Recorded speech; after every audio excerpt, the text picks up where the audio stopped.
Evening, everybody. Yes, it's Desmondo from the Shed of War. It's the night after the night before. Yes, we've been playing the Chain of Command pint-sized campaign centered around the Paras trying to hold off the 21st Paras Division that were trying to break through the Pegasus Bridge and recapture it. This is game 5 on table 4, and we've had 2 games on this, and they could not have been more different games. In the first game, which Ian quickly cleared his troops away off, so I couldn't get a video, the plucky Paras gave the Germans a right kicking, and there were various instances of great heroics on the Paras side, involving flamethrowers, Piats, and all sorts of stuff. But in the end, Ian shook my hand and said, yep, the table's yours, and fell back. And then we moved to the game last night, which I haven't cleared off, even though I lost. You hear that, Ian, didn't you? Right, good. Right, here we go.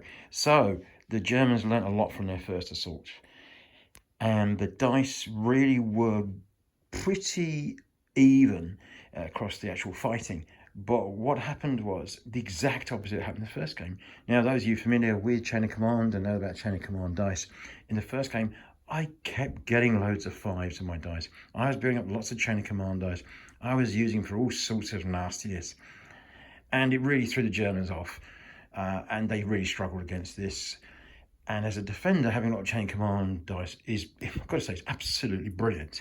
You can do so much with them, interrupting, moving things, ambushing, stopping force morale. Now, of course, you can do that with the attacker, but with the attacker, you're trying to get forward, you're trying to engage the enemy. You don't really want too many 5s. You're trying to actually win the game, take the objective, break the force morale. So you've got to get in close. You just can't sit there building up points. I mean, that's pretty, well, you could do, but it'd be a pretty pointless game, wouldn't it, to be honest? So anyway, this time, Ian learned an awful lot. And he had a very, very sound tactic. He decided to have the usual mobile destructor of everything that moves. He had his core infantry with a heavy MG. He had a barrage, had a mortar with a foo, and I think he had a sniper, if I remember rightly. I didn't have many support points. I still was not at full strength, and Ian basically put down a barrage across my jump-off points. Only one was actually open. Moved from his jump-off points here, across the fields, deployed his heavy MG. He used his Chain of Command dice to keep the barrage going. I didn't have any Chain of Command dice to stop it. He got himself in his position here. Now you can see he's taken some hits. He lost some men. I hit a few of his leaders but didn't kill them. And his force morale held up very nicely. There was one moment which was a bit silly of me, and I regret it terribly now, but it did happen. Ian's troops were actually just coming across here, and I deployed, there was a jump-off point just here, and I can deploy 9 machines off a jump-off point because I'm elite.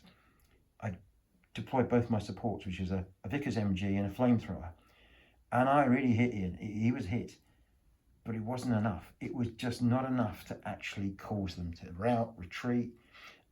Leaders were still alive. Yeah, they were wounded, but I hadn't got what I needed to. Ian promptly deployed that heavy MG with another group, and they opened up and basically killed both my supports. I rolled terribly on my force morale. So even though I started off at 11, I was on 7 before you could say anything. I was suddenly not in such a great position as I had been. The barrage kept going. Ian kept advancing. I tried a bit of a desperation and sent a team up around this flank to try and threaten him. I actually did kill his foo, amazingly.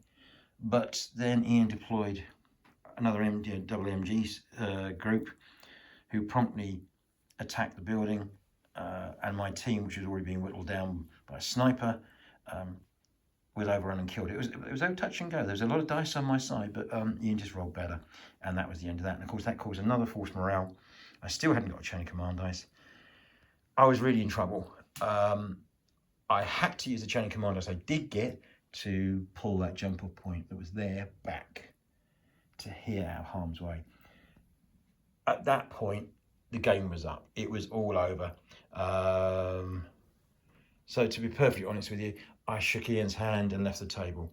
Now, my force morale was 4, his was 7. We haven't done the sharp end yet, but it's not going to be brilliant for me. But the good news is that I'm moving on to the next table, which is the church, and I get a completely fresh platoon just for that one battle. So it gives me time to try and bring some troops back. But yeah, we've played now 5 games into it. There's only 3 left for Ian to clear 3 tables, I believe. So have a quick look. I think there's only 3 tables left. There we go. Yeah, so that's the next one.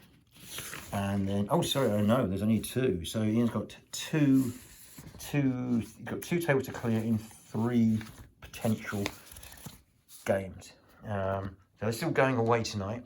It's been cleared away. We're going to do a Napoleonic game with Ian's new rules, which is for 6mm figures. And I've play tested them a bit a while ago, but they are very different now. He's told me they've changed quite a lot. So yeah, this is all going away. I hope to get them out again before my birthday and get one more game for my birthday.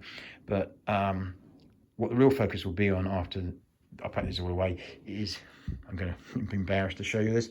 But there you go. That's what we're playing with Steve Amis. And Steve's coming all the way over from Sweden. My great friend Per will be joining us as well. So it'll be the 4 of us playing day 1 of Gettysburg.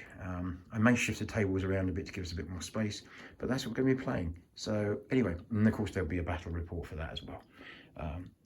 Thank you very much for joining us, guys. And I hope everyone has a cracking weekend. Take care, everyone. Bye-bye.